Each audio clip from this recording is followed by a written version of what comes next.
during the time of the war, and he meets a youngster. And he looks at the youngster, and realizing that he'd been orphaned, he takes him back with him to Greece, and he gives him advice.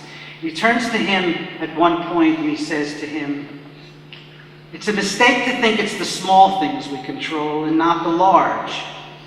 It's the other way around. We can't stop the small accident, the tiny detail that conspires into fate, the extra moment you run back for something forgotten, a moment that saves you from an accident or causes one. But we can assert the largest order, the large human values daily, the only order large enough to see." And I think that's what Brooks understood. When his mother speaks so movingly about who he was as a youngster, I was there at a funeral representing the firm. Michael Swartz and I had the privilege of doing so. And we saw these roots. We met aunts and uncles and cousins and saw who he was through their words and through their eyes, and took that gentle and kind and laughing boy and understood that he had become the kind and gentle and laughing man that we were privileged to know. But we also knew that in his professional life, he understood the large human values. Your program lists on a page numerous pro bono activities that Brooks was involved in, but it's not a matter of words on a page. It was a matter of a man who was the consummate litigator, a great lawyer in a great law firm, who never forgot that those who couldn't afford those lawyers needed them badly, and that it was our obligation, not as business lawyers, but our obligation as professionals, to be able to serve those people as best we could. And so he came to the job of being the pro bono coordinator and the partner with all of his heart and with everything that he was about, because he understood that importance.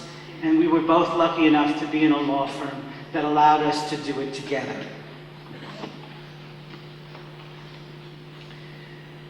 The executive committee of the firm has asked me to announce today the creation of 2 awards in Brooks's name. Each year at our pro bono ceremony, where we honor our own lawyers who've engaged in a significant amount of pro bono work, we give an award to an organization that embodies that work.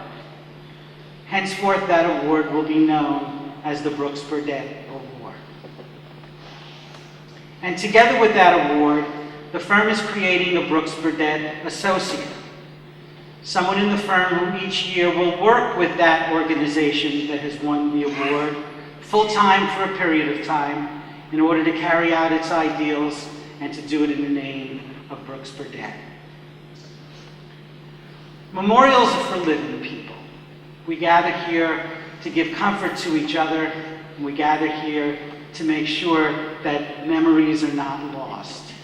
I'm also proud to say that the first recipient of the award at our ceremony in April of 2010 will be the Lawyers Committee for Civil Rights Under Law, an organization that Brooks profoundly loved, for which he gave inordinate amounts of time, and for which we will be privileged soon to hear from Barbara Arnwine explaining that.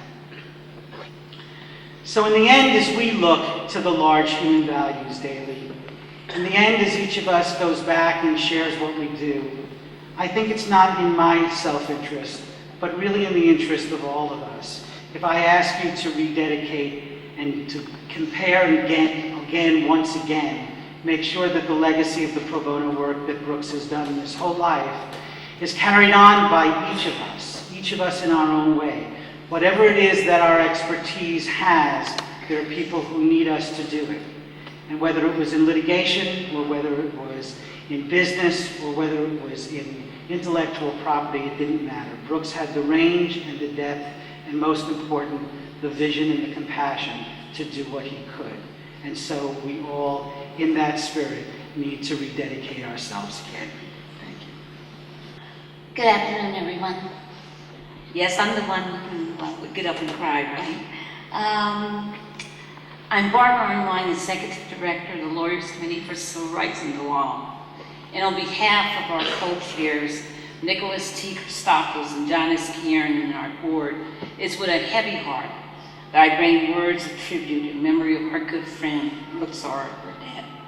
I am joined today by John Britton, our Chief Counsel, Marjorie Lindblom, former co-chair of the Lawyers Committee, Tim Worsbecky, a former Development Director, and so many others who cannot turn loose this beautiful memory of this incredible man. Brooks proudly served on the Lawyers Committee's Board of Directors as the Regional Vice Chair for the Mid-Atlantic region and on our Executive Committee. Always a leader. When Brooks joined the board in December of 2004, he told me unequivocally, and this was the first time I ever met him, right?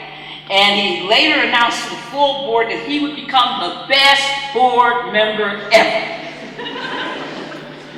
And everybody was looking at him, but he did, and he challenged the other board members to outperform him.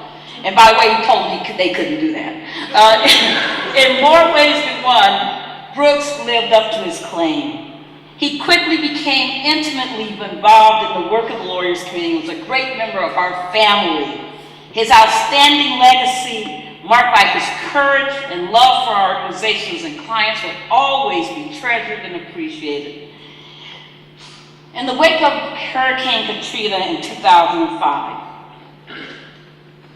when we called other law firms and they declined our request for assistance, fearing that the prospects of suing FEMA in a precedent-setting, unknown litigation may not be fruitful, Brooks immediately marshaled the talented minds at Schulte, Ross, and Zabel and pledged unlimited pro bono legal capacity. He assembled a brilliant, tireless, and passionate litigation team who co-counseled with the Lawyers Committee and several others to assist evacuees of one of the nation's most devastating national disasters. Ultimately, his inspired leadership led to a landmark decision for the disaster victims in McWaters versus FEMA in 2006 that prevented the eviction of tens of thousands, hundreds upon hundreds of thousands of Katrina evacuees from temporary housing until FEMA could provide alternative long-term housing assistance. To this day, the effect of the McWaters case is evident in the tens of thousands of families who have been able to stay in New Orleans, throughout Louisiana, and in Mississippi, who otherwise would have been subjected to the nomadic existence that still plagues thousands of displaced Katrina survivors stranded in other states and cities longing to return home. McWaters has been cited innumerable times in other court opinions, and the case is taught to law students throughout the nation. Based on the firm's pro bono contribution of 8,100 hours on this litigation, Brooks inspires his partners to make the largest law firm gift in the history of the Lawyers Committee, to establish the Schulte, Roth, and Zabel Complex Litigation Fund to help fund our work throughout the country for the next 5 years. That I always will admire about Brooks is that he never ever forgot where he came from. He was proud to talk about himself as a son of the South. And he also said that guided him in his heart for racial justice. And he was so aware that what he has seen firsthand growing up, his love of justice, his hatred of injustice, was motivated by his own unique experiences. And Brooks believed that injustice had to be challenged throughout the country, and that he encouraged us to always have a broad vision and to think large, as Danny said. He set a stellar example through his own financial contributions to the Lawyers Committee. People always say, it's one thing to talk the talk, but to walk the walk. Well, Brooks always put his money where his beliefs were. And he was kind and generous, and he was amazing. He was one of a kind. And for that, our board and staff, we loved him. To the family of Brooks Burdette, and to Kareem, his beloved, who, when I last saw him, and on April 23rd, he was actually bouncing in his chair, talking about his beloved, and telling us and teasing us about what he's going to be like as a married man, and how he was going to be from now on two and not one, and how he would never make a move, that he was no fool, he would never make a move without his beloved. And he was just amazing. So to the family, please know that his legacy will live on. We are so, so grateful to the law firm for the award, and we can't wait to work on yet another important case. But also in recognition of his extraordinary cause, his extraordinary leadership, and his contributions to the cause of equal justice, the Lawyers Committee will also establish the Brooks R. Burdette Award that will be given annually to the best new board member. Someone who continues Brooks' tradition of critical and extraordinary service during their first 3 years on the board. While his time with us was clearly too brief, his contributions will continue to benefit those suffering from the sting of injustice for years to come. He believed, as Psalms 82 says, that justice will shake the foundations of the earth. His was truly a life well lived, and we salute his incredible accomplishments, and we will always strive to achieve his selfish commitment to equal justice for all. Thank you so much. I'm Michael Schwartz, and I had the honor and the privilege to be Brooks' litigation partner for 7 years, and before that, an associate who worked closely with Brooks. But more importantly, Brooks was a dear, dear friend. I had the privilege of talking about one of the things that Brooks loved to do most, which was to try cases. I first came to Schulte as a lateral associate 10 years ago, and the first case that I worked on was with Brooks. I hadn't met him before, and I got a call and was told to go to his office. And for those of you who have not been to Brooks' office, it's floor-to-ceiling authentic war posters that have, loose lips, sink ships type slogans and things like that. It's overwhelming, and immediately I knew this was no typical Midtown lawyer. And as I was taking this all in, Brooks, in his huge enthusiasm, said, we are going to have a great time on this case. You're at Schulte, Roth, and Zabel. This is your old firm. We're going to have a lot of fun here. People let you do what you want to do here. They don't get in your way. We're going to try this case. We're going to have so much fun. And he was absolutely right. That first case, I was really excited about it. Brooks promised me to have a witness at trial. He was going to take the first witness, and I was going to take the second witness. But unfortunately, for me, Brooks was so good, the other side gave up before I could have my witness. And the way, just a little bit more of that war story, we went to court that day for the trial, and the judge said, it's a bench trial, no opening, go at it. We were the plaintiff, and Brooks went first. He was so enthusiastic. He was pacing up and down with his cane, waving in the air, gesticulating. He had told me that at Harvard they taught him how to use his cane as an advocacy tool, and he was really proud. After 45 minutes of this, the judge put up his hands and said, stop. Let's go to chambers. And when we got to chambers, he told the other side, it's over.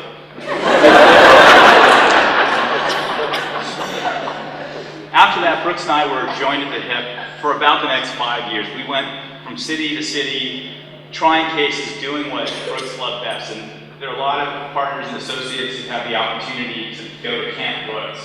And when you went to trial with Brooks, you did things his way. And that meant everybody participated. He sought out everybody's opinion on everything. And Brooks just loved life so much. He was not one of these people who didn't appreciate living. He didn't miss a moment. And in Atlanta, I had the privilege of going to the varsity because he told me my daddy used to go to the varsity from Georgia Tech, and we go there and we get fried pie. So I had 2 or 3 helpings of fried pie, and I will never forget that. That was delicious fried pie. We also had an opportunity to try a case in Tampa, and this will be the last war story, although I could go on and on. It was a rather lengthy arbitration, and there were 3 arbitrators, and they watched Brooks demolish witness after witness. And finally, we got to a witness, and he was an expert, and he stretched the truth beyond recognition. And the arbitrators and everybody in that room could see Brooks bouncing up and down, waiting for his chance. And as Brooks got up, and one arbitrator said to another, it wasn't for the whole room, but we overheard it, and he started rubbing his hands together. He said, "This is going to be great." Mr. Burdette's going to slice him up like a salami. And that he did. There was nothing left of that guy afterwards. We won the case, and we joked about that forever after. I wanted to spend just a moment to recognize just how much Brooks meant to our department. He was really the glue. He was the spirit. He brought us all together in so many ways. I know Lizette was like his family. For all the associates, for me, he had seemingly unlimited time. He was my mentor. He was a mentor to a lot of people. Always gave great advice. Always had tremendous perspective. And just a joy to be around. There was some touching on Brooks's love of sports, and in terms of the inclusiveness and the way Brooks worked with all of us at the office, I wanted to spend a little bit of time talking about the fantasy sports leagues that he started. When Brooks decided that he liked fantasy sports, he'd always been an avid sports fan, he set up a league. And, Brooks did not set up any ordinary league. This league had a constitution. Brooks wrote a detailed constitution with rules, and we conferred the constitution when there were disputes about things. He brought in all sorts of associates in the league, not only people who worked with him, people who hadn't worked with him, people in other departments, and we had a great time. For fantasy sports, one of the important things is the draft, and Brooks Burdette League would have an ordinary draft. This was like the event of the year. Brooks had us over to his apartment. He didn't have a big apartment, but about 15 or 20 of us would cram into his living room. He had it catered, he had a bartender, he had a person with an Excel spreadsheet, pick players that would pop up on the screen. He loved graphics, so he had a huge board with all the players that were eligible for the draft. It was really phenomenal. And during the season, you couldn't just let the season go with ordinary events. Every time somebody took over first place, we'd all get together in Brooks's office, and we'd have sliders, or we'd have chicken wings, or whatever it was that we shouldn't be eating, and had a great time talking about it. The conclusion of the season had to be celebrated. So, for the football league, Brooks carefully chose the Pig Iron League as the name for the league. And for Pig Iron, you need a pig. And Brooks wanted a pig trophy. This pig had to be a combination of sort of ferocious but friendly, kind of like Brooks as a litigator. And it wasn't easy to find. He searched high and low and enlisted a couple of associates, and they found the pig. And I actually have the email from Brooks just a few months ago to the league, and Brooks wrote, and he started all of his emails like this for the Pig Iron League, oink. The provisional name for the championship, Wilbur Bowl 1, because Wilbur the pig, derives from our trophy, which I am hiding in my office and will unveil at an appropriate ceremony after it is inscribed with the winner's name. I brought Wilbur here today because I know Brooks would have wanted that.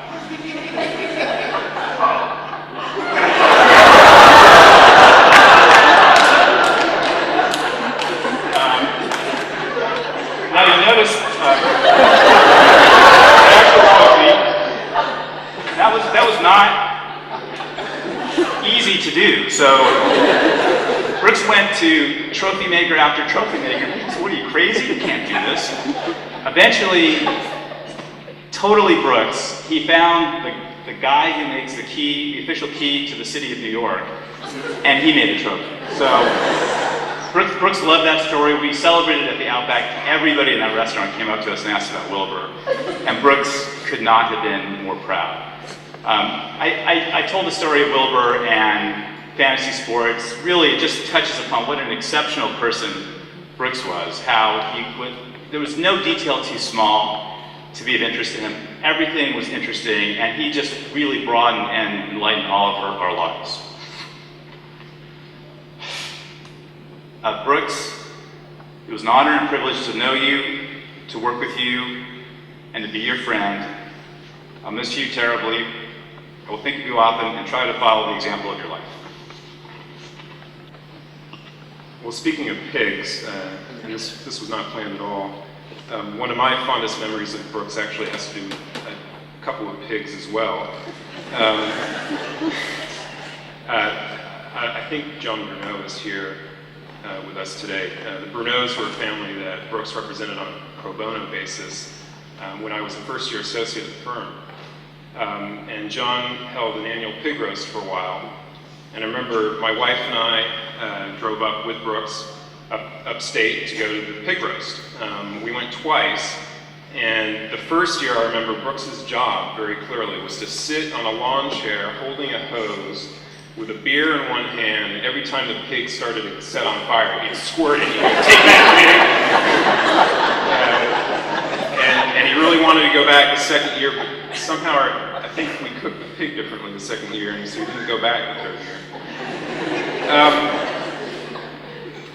One of the greatest things about Brooks, clearly, was that he was unique, but he also seemed to have something in common with everybody. You could talk to about anything with Brooks at all, and he was interested, genuinely interested in everything. I tried to make a list of things that I had conversations with Brooks about. I could go on and on and on, but it ranged from, of course, the law, to Harry Potter, baseball, how to cook a goose, how to roast a pig, biology, philosophy, wine, music, Dr. Seuss, and by the way, something that his family mentioned about reading stories reminded me of yet another Brooks memory. We just had Brooks over to our house a couple of months ago, and I read Green Eggs and Ham to my 4-year-old son, and Brooks kept talking about that in the office all the time, how wonderful it was that I read Green Eggs and Ham to my son Henry and to Brooks. To Green as well. And I said, "Brooks, you can come over whenever you want. I'll read Dr. Seuss to you all you want."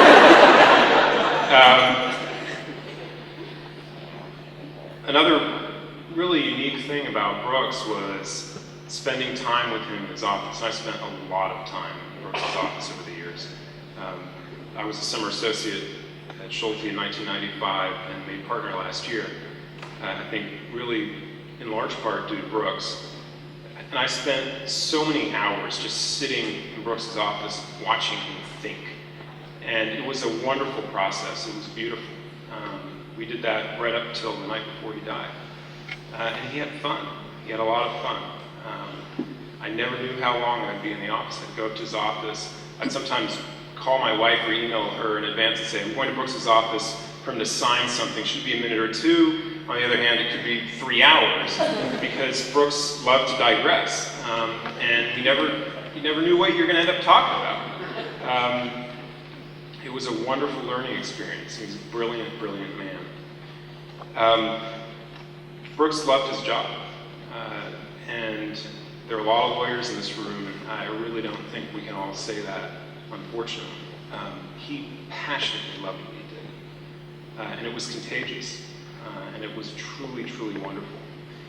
He would spontaneously look at me in the middle of one of these long conversations and say, "Bill, I'm having so much fun. I'm so happy. I'm so glad we're working on this case together." And it was just so refreshing and wonderful. It was just something that I will never, ever forget. And I will try to replicate myself because I love what I do and I want to pass that spirit on as well. Brooks was generous. I mean, he was incredibly generous. And not just in the easy kind of way of giving money. He did, of course, plenty of that as well. But in the hard part of taking people under his wing, teaching them, he taught me an awful lot. He gave people second chances. I think I've lost count of the number of people who left Schulte and came back to Schulte because of Brooks. I know there are a lot of people, there's some in this room, I'm one of them. Fabulous, fabulous man who was really the firm to me. It's going to be hard. I spent my whole career at Schulte thinking of Schulte Roth as Brooks Burdette's firm. I do have one sort of legal war story. It's not much of a war story, it's really just a telling remark. That is, I went through a number of trials with Brooks, including a jury trial when I was a first-year associate, I was actually pulled out of orientation for the sole purpose of going to trial with Brooks. And it was a jury trial, it was a pro bono trial, but 3 weeks in federal court in upstate New York in Binghamton. And I'll never forget, one of the jurors came up to Brooks after the trial and said to him, "You are my hero." She voted against us, but Brooks was her hero. And it's true. Brooks was my hero, and I think he's the hero for everybody in this room. He will be sorely missed. Please join me in prayer. Gracious and loving God, we thank you so much for your healing and comforting and joyful spirit that pervades this room. Thank you for the life of Brooks Burdette, for everything in him that was good and kind and faithful, and that so much sought to serve you in the causes of justice and righteousness and friendship. God, we thank you that Brooks is now with you at peace, and we ask that your presence of peace be felt strongly with all those here who are going to miss him so much. We ask all this in your strong name. Amen.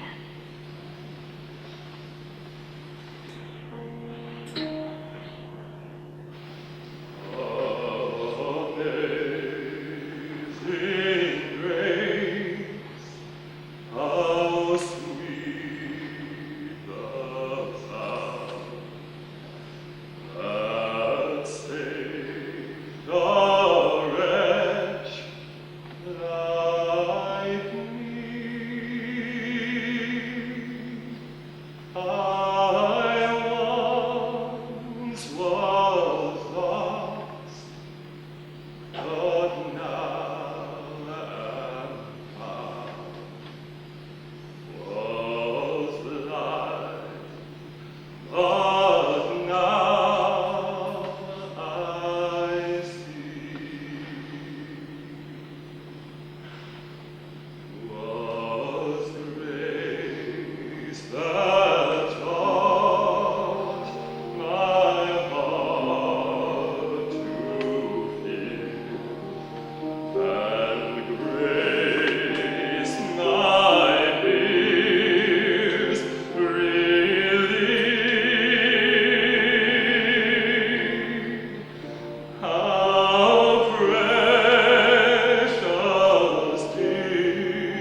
stand as you are able for our closing prayer and benediction. O Lord, support us all the day long of this troubled life, until the shadows lengthen and the evening comes, and the busy world is hushed, and the fever of life is over, and our work is done. Then in your mercy, grant us a safe lodging and peace at last. Amen. Friends, we know that by God's amazing grace, Brooks is at peace with God. And so I invite you now to go forward from this place at peace, in peace. And may God bless you and keep you. May God be kind and gracious to you. May God look upon you with favor and give you peace. Amen.